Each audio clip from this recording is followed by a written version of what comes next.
তো আজকের দুপুরের মেনু এইগুলোই ছিল, সেটাই তোমাদের সাথে শেয়ার করলাম।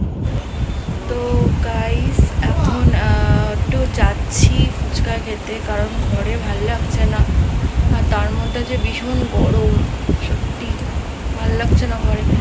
তো ভাবলাম বাইরে একটু ঘুরে আসি আর তোমাদের সাথে একটু ভিডিও শেয়ার করি।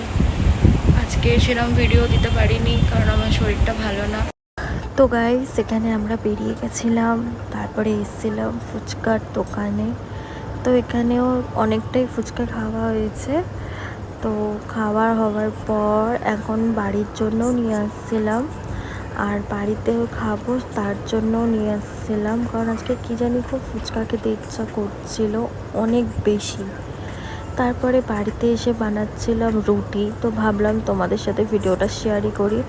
তো আমি খুব একটা ভালো করতে পারি না রুটি, তো যেরকম পারলাম সেরকমই করে তোমাদের সাথে ভিডিওটা শেয়ার করলাম। আর অবশ্যই তোমরা আমার ভিডিওতে সাপোর্ট করো আর আমার চ্যানেলটা সাবস্ক্রাইব করো, তাহলে আমি একটু লং ভিডিও দেব। আর তোমরা সবাই ভালো থেকো। চলো, গুড বাই।